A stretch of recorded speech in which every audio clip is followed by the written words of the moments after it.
नमस्कार दोस्तों, स्वागत है एक बार फिर से हमारे यूट्यूब चैनल जिसका नाम है सक्सेस मंत्रा बाय दीपक राय सर में। एक बार फिर से मैं आपकी क्लास में हाजिर हुई हूँ और आज की क्लास में आपको वन लाइनर क्वेश्चंस देखने को मिलेंगे जो कि करंट अफेयर से रिलेटेड होंगे, जैसे कि इंडेक्स हो गया आपका, या फिर भारत या विश्व में इस टाइम पर मतलब प्रथम में कौन सी चीज़ें पूछी जा रही, कुछ इस टाइप के क्वेश्चंस को आज हम अपनी वीडियो में कवर करेंगे। तो वीडियो को बिल्कुल भी स्किप मत करिएगा और साथ ही साथ अगर आप हमारे चैनल पर न्यू हैं तो प्लीज़ हमारे चैनल को सब्सक्राइब कर लीजिए, ताकि जितनी भी हमारे चैनल पर जो भी वीडियोस आपको दी जा रही हैं वो सारी की सारी वीडियोस के थ्रू आप अपनी प्रिपरेशन को बेहतरीन तरीके से करिए। तो वीडियो को स्टार्ट करने से पहले हम अनअकैडमी के बारे में आपको इन्फॉर्मेशन देना चाहेंगे कि अनअकैडमी जो कि इंडिया का लार्जेस्ट लर्निंग प्लेटफॉर्म है, यहाँ पर आपको यूपीपीएससी कैटेगरी में और यूपी ट्रिपल एससी कैटेगरी में बहुत ही अच्छी तैयारी कराई जाती है, वो भी बहुत ही कम फीस में। और साथ ही साथ अगर आप अनअकैडमी का सब्सक्रिप्शन लेने जा रहे हैं तो हमारा रेफरल कोड सक्सेस मंत्रा यूज़ कर सकते हैं, वहाँ पर आपको 10% का डिस्काउंट भी देखने को मिलेगा। बात कर लेते हैं अनअकैडमी से रिलेटेड कुछ और एडवांटेजेस के बारे में। अनअकैडमी में आपको बहुत ही अच्छे एडवांटेजेस मिलते हैं, जैसे कि आप उसका लाइव और रिकॉर्डेड सेशन जो है वो कहीं भी कभी भी ले सकते हैं।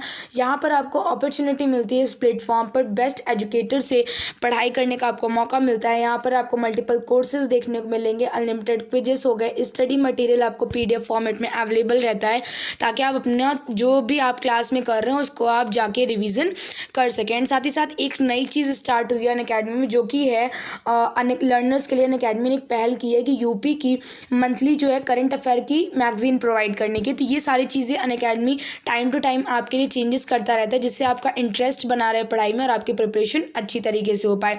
एंड आप देख सकते हैं कि बहुत सारे बैच कोर्सेज यहाँ पर लॉन्च हो रहे हैं। तो अगर आप अनअकैडमी के लिए इंटरेस्टेड हैं तो हमारे वीडियो के डिस्क्रिप्शन बॉक्स में आपको लिंक मिल जाएगा, आप वहाँ से जा करके इसका सब्सक्रिप्शन ले सकते हैं। एंड सब्सक्रिप्शन लेते टाइम आपको एक चीज़ नहीं भूलनी है, हमारा रेफरल कोड सक्सेस मंत्रा यूज़ करना, ताकि आपको 10% का डिस्काउंट देखने को मिले। तो ये तो रही अनअकैडमी से रिलेटेड इन्फॉर्मेशन। अब हम बढ़ते हैं अपनी वीडियो की तरफ। एंड आज की वीडियो में क्या क्या टॉपिक है वो मैं आपको बता दूं। तो आज की वीडियो में सबसे पहले हम कवर करेंगे विभिन्न रिपोर्ट सूचकांक, जो कि इंडेक्स है 2021 और 22 से रिलेटेड, वो आज हम पहले कवर करेंगे। फिर सेकंड टॉपिक हमारी वीडियो का रहेगा महत्वपूर्ण दिवस और उनके थीम। मतलब बहुत सारे क्वेश्चंस आपके इससे भी बनते हैं, करंट अफेयर के इस पार्ट से भी, जहाँ पर आपको डे दे दिया जाएगा और पूछ लिया जाएगा कि कैंसर दिवस का क्या थीम था या फिर कुष्ठ रोग दिवस का क्या थीम था, तो हम इसे कवर करेंगे। एंड लास्ट टॉपिक हमारी इस वीडियो का रहेगा भारत और विश्व में प्रथम क्या क्या ऐसी इंपॉर्टेंट चीज़ें। एंड इन तीनों सेक्शंस को हम जो है वन लाइनर में कवर करने की कोशिश करेंगे। तो चलिए आज की वीडियो को स्टार्ट करते हैं। सबसे पहले हम बात करेंगे इंडेक्स की।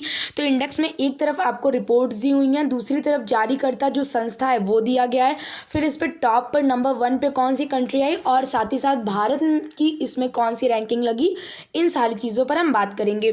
तो सबसे नंबर 1 पे हम देख लेते हैं अंतर्राष्ट्रीय बौद्धिक संपदा सूचकांक 2022। अंतर्राष्ट्रीय बौद्धिक संपदा सूचकांक अगर 2022 आपसे पूछा जाएगा तो आप याद रखिए कि इसको जो है जारी किसने किया है, ग्लोबल इनोवेशन पॉलिसी सेंटर ने जारी किया है। साथ ही साथ इसमें टॉप नंबर 1 पर कौन सा देश आया है, अमेरिका आया है। एंड भारत का अंतर्राष्ट्रीय बौद्धिक संपदा सूचकांक 2022 में कौन सी रैंक लगी है, 43rd यानी 43वीं रैंक लगी है भारत की अंतर्राष्ट्रीय बौद्धिक संपदा सूचकांक में। फिर हम आगे देखते हैं, आगे है हमारा वैश्विक लोकतंत्र सूचकांक। वैश्विक लोकतंत्र सूचकांक 2021 को जारी किसने किया है, इकोनॉमिस्ट इंटेलिजेंस यूनिट ने। इसमें नॉर्वे जो है वो प्रथम रैंक पर आया है और भारत का 46वां रैंक लगा हुआ है। थर्ड रैंक पर हम देख लेते हैं हेनले पासपोर्ट इंडेक्स 2022 की बात कर लेते हैं। हेनले पासपोर्ट इंडेक्स 2022 की अगर हम बात करें तो इसे हेनले एंड पार्टनर्स नामक संस्था ने जारी किया है। साथ ही साथ इसमें प्रथम रैंक पर 2 देश आए हैं, एक जापान और दूसरा सिंगापुर, दोनों ही नंबर 1 पे आए हैं। एंड अगर हम भारत की बात करें तो भारत इसमें 83वें नंबर पर है। नेक्स्ट है आपके सामने सतत विकास लक्ष्य सूचकांक। बात करें, ये भी बहुत ज़्यादा इंपॉर्टेंट इंपॉर्टेंट है कि सतत विकास लक्ष्य सूचकांक 2021, तो इसको जारी किस संस्था ने किया है? सतत विकास समाधान नेटवर्क ने जारी किया है। और इस पर प्रथम रैंक पर कौन आया है? स्वीडन। और साथ ही साथ भारत का इसमें कौन सी रैंक लगी है? 120वें नंबर पर भारत की रैंकिंग लगी है। देखिए आज का जो डाटा है इसको आप अपनी नोट्स में कवर कर सकते हैं, ताकि अगर आप इसको टाइम टू टाइम रिवाइज करेंगे तो जो भी हम इंडेक्स आपके लिए लेकर आए या फिर जो भी चीज़ें हम इस वीडियो में लेकर आए वो हमने बहुत ही ज़्यादा सर्च करने के बाद आपके पास हम प्रोवाइड करने की कोशिश कर रहे हैं, क्योंकि ऐसी चीज़ें हम आपके लिए लेके आए जो कि एग्जाम में मोस्ट टाइम रिपीटेड हो सकती हैं। नेक्स्ट है आपके सामने ग्लोबल जेंडर गैप रिपोर्ट 2021। बात करें अगर हम ग्लोबल जेंडर गैप रिपोर्ट 2021 की, तो इसे जारी किसने किया है? कौन सी संस्था ने? वो आप याद रखिए विश्व आर्थिक मंच ने इसे जारी किया है। और प्रथम स्थान पर इसमें कौन आया है? आइसलैंड आया है। एंड भारत की कौन सी रैंक लगी है? 140वीं रैंक लगी है। भारत की रैंक और जारीकर्ता जो संस्था है और जो भी इंडेक्स है, ये तीन चीज़ें आपकी ज़्यादा इंपॉर्टेंट होती हैं। फिर है ग्लोबल हंगर इंडेक्स 2021। बात करें अगर हम ग्लोबल हंगर इंडेक्स 2021 की, तो इसे एक जर्मन संस्था ने वेल्थुंगर हिल्स ने जारी किया है। इसमें प्रथम रैंक पर कौन है? बेलारूस। और भारत की कौन सी रैंकिंग लगी है? 101वीं रैंकिंग लगी है भारत की। नेक्स्ट है विश्व प्रेस स्वतंत्रता सूचकांक 2021। बात करें अगर हम विश्व प्रेस स्वतंत्रता सूचकांक 2021 की, तो इसे कौन जारी किया है? रिपोर्ट्स विदाउट बॉर्डर, जो कि कहाँ की संस्था है? फ्रांस की संस्था है। प्रथम स्थान पर कौन आया है? नॉर्वे। और अगर आपसे पूछा एग्जाम में कि विश्व प्रेस स्वतंत्रता सूचकांक 2021 में भारत की कौन सी रैंकिंग लगी है, तो आप इजीली इसका आंसर दीजिएगा 142वीं रैंकिंग लगी हुई है। नेक्स्ट है ग्लोबल ड्रग इंडेक्स 2021। अगर हम बात करें ग्लोबल ड्रग इंडेक्स 2021 की, तो इसे किसने जारी किया है? तो संस्था का नाम आप याद रखिए हार्म रिडक्शन कंसोर्टियम। किसने जारी किया इसे? हार्म रिडक्शन कंसोर्टियम ने जारी किया है। और अगर हम पहले स्थान की बात करें कि इसमें ग्लोबल ड्रग इंडेक्स में पहले स्थान पर कौन आया है, तो पहले स्थान पर नॉर्वे आया है। और अगर हम भारत की बात करें तो भारत जो है 18वें स्थान पर आया है। भारत ग्लोबल ड्रग इंडेक्स 2021 में 18वें स्थान पर आया है। नेक्स्ट है जलवायु परिवर्तन प्रदर्शन सूचकांक 2022। अगर हम बात करें जलवायु परिवर्तन प्रदर्शन सूचकांक 2022 की, तो इसे कौन सी संस्था ने जारी किया? याद रखिए जर्मन वॉच नामक संस्था ने। और इस पर प्रथम रैंक पर कौन आया है? डेनमार्क। और भारत की कौन सी रैंकिंग? ये तो मोस्ट इंपॉर्टेंट है कि हमें सारे इंडेक्स में भारत की रैंकिंग सबसे ज़्यादा याद रखनी है। तो जलवायु परिवर्तन प्रदर्शन सूचकांक 2022 में भारत की रैंकिंग कौन सी लगी है? 10th रैंक लगी है। नेक्स्ट है, एंड ये भी मोस्ट इंपॉर्टेंट कह लीजिए, आफ्टर पेंडेमिक कोविड से रिलेटेड क्वेश्चंस आते हैं, तो आप इसे भी अच्छे से लर्न रखिए कि कोविड-19 प्रदर्शन सूचकांक 2021। बात करें अगर हम कोविड-19 प्रदर्शन सूचकांक 2021 की, तो इसे कौन सी संस्था ने जारी किया? लोवी संस्थान ने, जो कि कहाँ की संस्थान है? सिडनी की संस्थान है। और फिर अगर हम बात करें कि फर्स्ट रैंक पर कौन आया, तो फर्स्ट रैंक पर आया है वियतनाम। और 86 नंबर पर कौन आया है? हमारा भारत देश आया है। तो याद रखिए कोविड-19 प्रदर्शन सूचकांक 2021 में इंडिया जो है किस रैंक पर आया है? 86 नंबर की रैंक पर आया है। तो ये तो रहे 10 इंडेक्स के पार्ट, जो कि बहुत ही ज़्यादा इंपॉर्टेंट हो सकते हैं एग्जाम के अकॉर्डिंग, इसलिए हम इन सारी चीज़ों को वीडियो में कवर करने की कोशिश की है। अब हम बढ़ते हैं अपने वीडियो के सेकेंड टॉपिक की तरफ। हमारी वीडियो का सेकेंड टॉपिक है महत्वपूर्ण दिवस और उनकी थीम। कुछ ऐसे इंपॉर्टेंट डेट्स हम आपके लिए लेकर आए हैं जो कि बहुत ही मतलब कि ज़्यादा जो है चर्चे में रहे हैं और वो हमारे एग्जाम में पूछे जा सकते हैं। जैसे कि फर्स्ट नंबर पर आपके दिया हुआ है 28 फरवरी 2022 को क्या मनाया गया था? राष्ट्रीय विज्ञान दिवस मनाया गया था। अगर आपसे एग्जाम में पूछा जाए राष्ट्रीय विज्ञान दिवस कब मनाया गया, तो इस बार का करंट में अगर क्वेश्चन आए तो आप कहेंगे 28 फरवरी 2022 को। साथ ही साथ हमने आपको बोला था कि महत्वपूर्ण दिवस के साथ हम थीम को भी कवर करते चलेंगे। तो 28 फरवरी 2022 को जो राष्ट्रीय विज्ञान दिवस मनाया गया उसका जो थीम था वो क्या था? Integrated approach in science and technology for a sustainable future. ये था किसका? राष्ट्रीय विज्ञान दिवस का थीम। सेकेंड नंबर पर है 22 फरवरी 2022 को मनाया गया विश्व चिंतन दिवस। 22 फरवरी 2022 को क्या मनाया गया? विश्व चिंतन दिवस मनाया गया। एंड इसकी थीम क्या रखी गई? One world one our equal future. Our world our equal future, sorry, our world our equal future जो थी इसकी थीम थी। नेक्स्ट है आपके सामने 4 फरवरी 2022। देखिए ये इंपॉर्टेंट कह सकते हैं इस वाले को कि 4 फरवरी 2022 को विश्व कैंसर दिवस मनाया गया था और इसकी थीम थी क्लोज द केयर गैप। क्या थी इसकी theme? Close the care gap इसकी थीम थी। नेक्स्ट है 30 जनवरी 2022। 30 जनवरी 2022 को क्या मनाया गया था? विश्व कुष्ठ दिवस मनाया गया था एंड इसकी क्या थीम रखी गई थी? विश्व कुष्ठ दिवस की थीम थी United for dignity. United for dignity विश्व कुष्ठ दिवस की थीम रखी गई थी। नेक्स्ट है आपके सामने 25 जनवरी 2022 को क्या मनाया गया था? 12वां राष्ट्रीय मतदाता दिवस मनाया गया था। 25 जनवरी को क्या मनाया गया था? 12वें नंबर का राष्ट्रीय मतदाता दिवस मनाया गया था एंड इसकी क्या थीम थी? Making election inclusive, accessible and participative. क्या थी इसकी theme? Making election inclusive, accessible and participative. तो याद रखिएगा, क्योंकि ऐसी थीम जो कि बहुत ही ज़्यादा इंपॉर्टेंट डेट्स और डे से रिलेटेड होती हैं वो अक्सर हमारे एग्जाम में आती हैं, तो हमने उन सबको इस वीडियो में प्रिपेयर किया हुआ है। अगला है 12 जनवरी 2022 को क्या मनाते हैं? राष्ट्रीय युवा दिवस। किसकी स्मृति में? स्वामी विवेकानंद की स्मृति में। तो 12 जनवरी 2022 को क्या मनाया गया? राष्ट्रीय युवा दिवस एंड इसकी थीम क्या रखी गई? It's all in the mind. क्या रखी गई? It's all in the mind रखी गई इसकी थीम।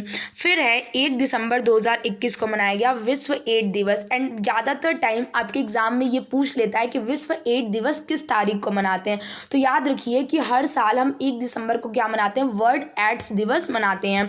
तो एड्स दिवस की इस बार थीम क्या थी? End inequalities end AIDS. क्या थी इसकी theme? End inequalities end AIDS, ये थी इस बार की थीम। 14 नवंबर को क्या मनाया गया? विश्व मधुमेह दिवस, वर्ल्ड डायबिटीज डे मनाया गया। कब? 14 नवंबर 2021 को। एंड जनरली हम 14 नवंबर को क्या मनाते हैं? भारत में हम 14 नवंबर को क्या मनाते हैं? बाल दिवस के रूप में इसको मनाते हैं। एंड इंटरनेशनल लेवल पर 14 नवंबर 2021 को मनाया गया विश्व मधुमेह दिवस एंड इसकी जो थीम थी वो क्या रखी गई है? Access to diabetes care. क्या रखी गई है? एक्सेस टू डायबिटीज केयर रखी गई है। एट लास्ट आपके सामने एक लास्ट डेट है 5 नवंबर 2021 को क्या मनाया गया? विश्व रेडियोग्राफी दिवस। 5 नवंबर 2021 को क्या मनाया गया? विश्व रेडियोग्राफी दिवस मनाया गया एंड इसकी थीम क्या रखी गई? Celebrating and promoting the profession. क्या रखी गई इसकी theme? Celebrating and promoting the profession. तो आई होप कि आपको ये जो 10 मैंने डेट्स बताएंगे वो भी आप इसको अपने नोट्स में मेंशन करेंगे एंड ज़रूर रिवाइज करेंगे, क्योंकि एग्जाम में ये ऐसी इंपॉर्टेंट डेट्स और डे हैं जो कि थीम के साथ पूछी जा सकती हैं। तो डोंट इग्नोर इन चीज़ों को, आप सिर्फ और सिर्फ सुनिएगा नहीं, इसको अपने नोट्स में प्रिपेयर करिएगा ताकि आप जब भी पढ़ने बैठे तो एक बार क्विक रिवीजन कर सकें। अब हम आते हैं अपनी वीडियो के लास्ट एंड थर्ड टॉपिक पे। क्या दिया हुआ है? भारत और विश्व में जो भी चीज़ें प्रथम हुई हैं उनको हम वन लाइनर तरीके से देखेंगे। तो जैसे कि क्वेश्चन नंबर फर्स्ट है आपके सामने, ये थोड़ा सा विजिबल कम है तो मैं आपको बोल कर बता रही हूँ कि विश्व का पहला अल्कोहल म्यूजियम कहाँ बनाया गया? गोवा में। भारत का पहला अल्कोहल म्यूजियम कहाँ पर बनाया गया? गोवा में बनाया गया। सेकेंड क्वेश्चन है कोविड-19 DNA वैक्सीन लगवाने वाला पहला देश भारत बन चुका है। थर्ड, विश्व का सबसे बड़ा इग्लू कैफे। विश्व का सबसे बड़ा इग्लू कैफे कहाँ पर है? जम्मू एंड कश्मीर में।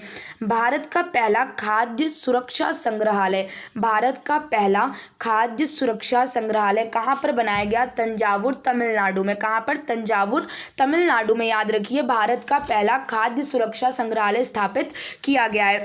एंड क्वेश्चन नंबर 5 है आपके सामने कि ई कैबिनेट प्रणाली लागू करने वाला पहला राज्य। बात करें अगर हम ई कैबिनेट प्रणाली लागू करने वाला पहला राज्य कौन सा बन चुका है, तो याद रखिए हिमाचल प्रदेश ई कैबिनेट प्रणाली लागू करने वाला पहला राज्य बन चुका है। उसके बाद है आपके सामने भारत का पहला ओपन रॉक संग्रहालय। भारत का पहला ओपन रॉक संग्रहालय कहाँ पर स्थापित किया गया है? हैदराबाद में। भारत का पहला ओपन रॉक संग्रहालय कहाँ पर स्थापित किया गया है? तो याद रखिए आप हैदराबाद में स्थापित किया गया है। भारत का पहला चमड़ा पार्क। तो चमड़ा के लिए ज़्यादातर आपको पता है कि कौन सा शहर फेमस है? कानपुर। तो कानपुर में ही क्या स्थापित किया गया है? चमड़ा पार्क। तो याद रखिएगा चमड़ा पार्क कहाँ पर है? कानपुर उत्तर प्रदेश में। फिर आपसे पूछा जा रहा है कि 100% पेपरलेस होने वाला पहला देश। 100% पेपरलेस होने वाला पहला देश कौन सा बन चुका है? दुबई बन चुका है। 100% पेपरलेस होने वाला पहला देश दुबई बन चुका है। भारत में ओमिक्रॉन का पहला मामला किस राज्य से आया? भारत में ओमिक्रॉन का पहला मामला किस राज्य से आया? कर्नाटक राज्य से आया। ठीक है। फिर आपके सामने देश का पहला ग्रेन अनाज एटीएम, देश का पहला ग्रेन अनाज एटीएम भारत में कहाँ पर है? तो याद रखेंगे गुरुग्राम हरियाणा में है। भारत का पहला ग्रेन या अनाज एटीएम कह लीजिए कहाँ पर है? गुरुग्राम हरियाणा में है। उसके बाद आपसे कह रहा है कि भारत का पहला हरित औद्योगिक शहर, भारत का पहला हरित औद्योगिक शहर किसको बनाया गया है? कांडला गुजरात को। भारत का पहला हरित औद्योगिक शहर किसे बोला गया है? कांडला गुजरात को। फिर आपके सामने भारत की पहली शतरंज अकेडमी, भारत की पहली शतरंज अकादमी कहाँ पर स्थापित की गई है? भुवनेश्वर उड़ीसा में। जैसे ही अगर आपसे पूछा जाए कि भारत की पहली शतरंज अकादमी कहाँ पर स्थापित की गई है तो आप आंसर करिएगा भुवनेश्वर उड़ीसा में स्थापित किया गया है। उसके बाद है भारत का पहला कागज रहित उच्च न्यायालय, कौन सा ऐसा हाई कोर्ट है जो कि पेपर लेस हो चुका है? तो केरल हाई कोर्ट जो है वो भारत का पहला कागज रहित उच्च न्यायालय बन चुका है। क्वेश्चन नंबर 14, भारत का पहला टायर पार्क कहाँ पर स्थापित किया गया है? तो टायर पार्क कहाँ पर स्थापित किया है? पश्चिम बंगाल में। एंड मैंने आपको बताया चमड़ा पार्क, तो चमड़ा पार्क कहाँ पर है? कानपुर में है, उत्तर प्रदेश, और टायर पार्क पश्चिम बंगाल में। एंड एट लास्ट है कि भारत का पहला पूर्ण विद्युतीकृत रेलवे जोन कौन सा बन चुका है? बात करें अगर हम भारत का पहला पूर्ण विद्युतीकृत रेलवे जोन कौन सा बन चुका है तो याद रखिए पश्चिम मध्य रेलवे जो है वो पहला पूर्ण विद्युतीकृत रेलवे जोन बन चुका है। तो ये रहे आज के हमारे वीडियो के one liner questions and index related चीज़ों को हमने इस पोर्शन में कवर किया। मे बी कि मैं होप करूँगी कि आप इन सारी चीज़ों को अपने नोट्स में प्रिपेयर करिए ताकि आप जब भी पढ़ने बैठिए तो एक बार इसका क्विक रिवीजन कर सकिए, क्योंकि ये क्वेश्चन जो है एग्जाम के अकॉर्डिंग बहुत ही ज़्यादा इंपॉर्टेंट है।